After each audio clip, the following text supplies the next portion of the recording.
In this video, which is part 3 in a series, we look at how to evaluate this integral here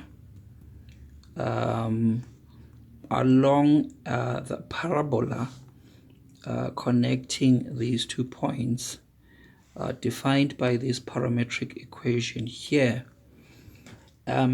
So in part 1, we looked at how to work out the integral along this line, which was given by 2 lines, a polygonal line.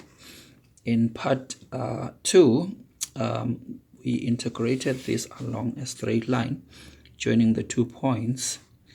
In this one, we're going to look at how to evaluate this integral along the parabola defined parametrically by this equation here. So maybe let's just start by talking about that parametric equation. So what we have is z, which is a function of t, is given by t plus it squared. Now, so because of their nature, so complex numbers are such that if given one equation, typically it gives you 2 equations because of the real and the imaginary parts.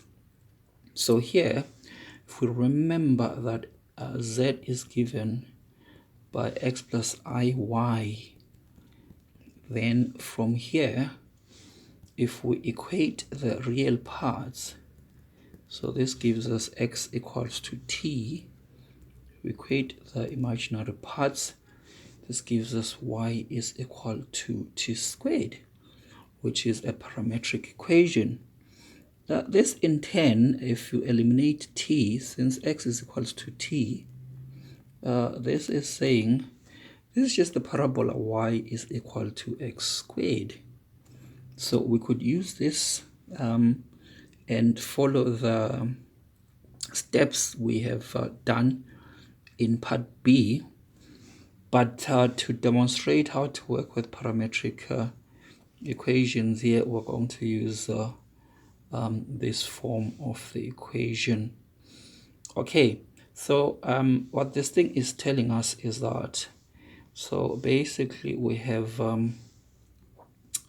this parabola y equals x squared, and so we've got the point minus 1, 1 here, and then we've got the point 3, 9 here. So this is going to be our contour. So we're integrating from minus 1, 1 to 3, 9.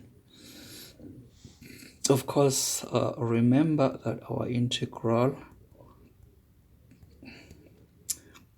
is given by integral of 2ix minus y plus 3 dz, which is dx dy, dx plus I dy.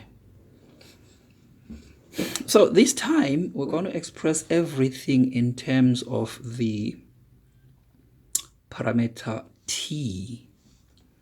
Okay, so that means we're going to have to write dx in terms of t.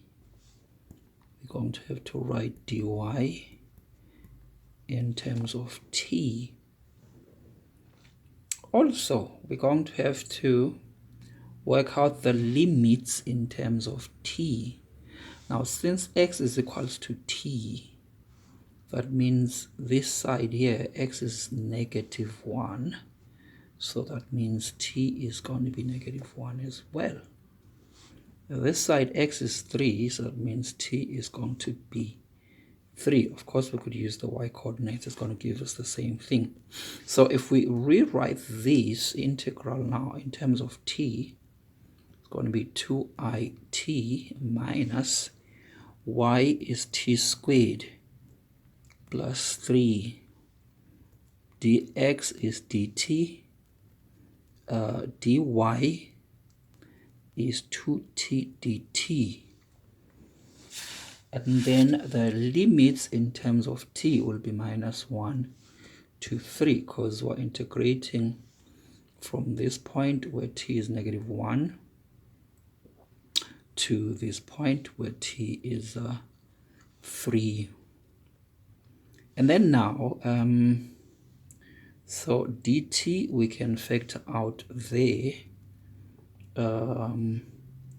So this is going to be 2it minus t squared plus 3. This is going to be 1 plus 2it dt. Now notice, since this term involves t, this time we cannot factor it out. So we just need to multiply these two out and then integrate. So if we do that, if we multiply 1 into this, we're going to have 2it minus t squared plus 3. Then 2it times 2it is minus 4t squared. 2it times minus t cubed is going to be negative 2it cubed. 2it times 3 is going to be 6it. Just writing terms, similar terms, vertically along the same line. So then this is going to be the integral of 8it.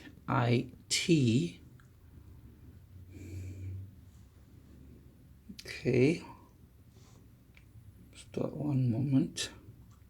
Yes, 8it minus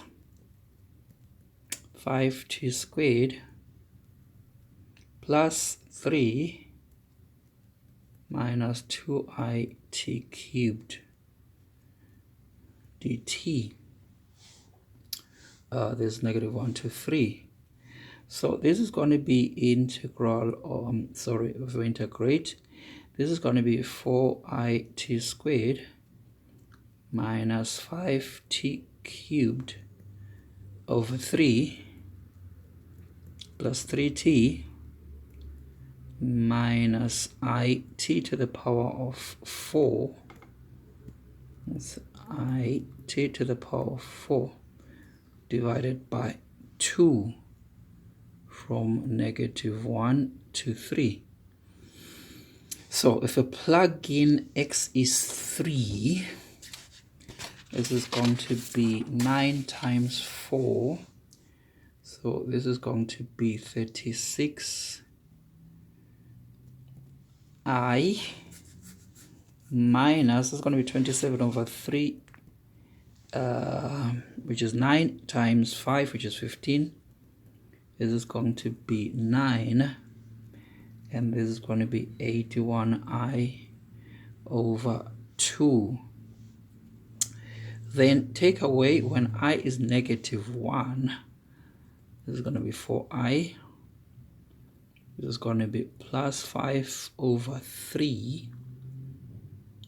And this is going to be minus 3 minus 1/2. Okay, then let's just work this out.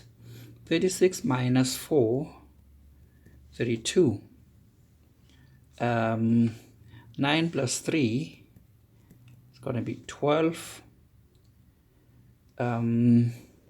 81 over 2 plus 1 over 2 is going to be 82 over 2. No, just one moment. So this one is negative. This one is positive. So it's going to be 80. So that's going to be negative 40i. Then there is the minus 15. And then plus 5 on 3. So these are going to work out, the i's are going to work out to negative 8i.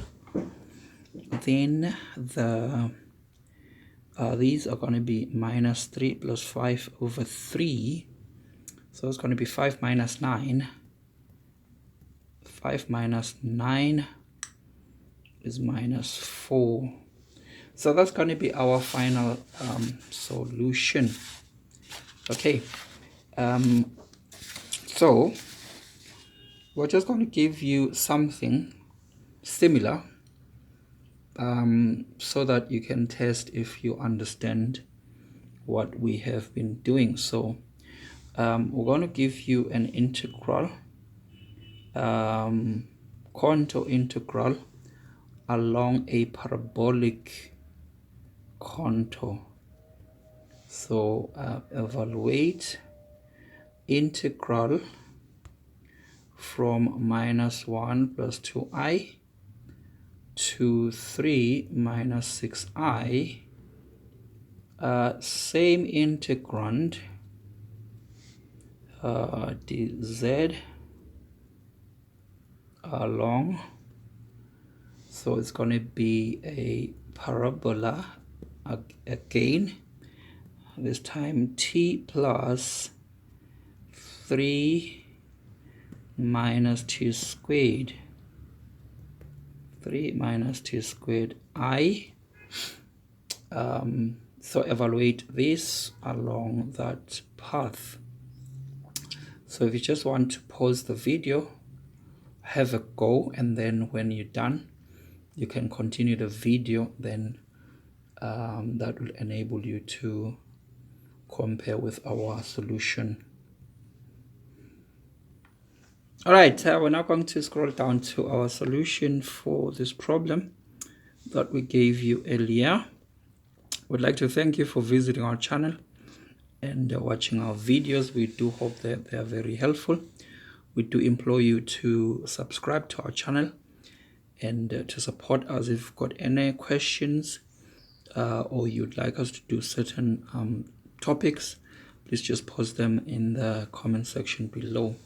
So for this question, this is the parametric equation or given. This implies that x is equals to t and y is 3 minus t squared. So dx is equal to dt and dy is negative 2t dt. If we plug into this integral, and this is what we end up with, the limits obviously become -1 to 3, because it's just going to be the x limits, because x is equals to t. So then multiplying these two out, we get these three terms, we integrate, and then if we plug, this is what we find. Thank you very much.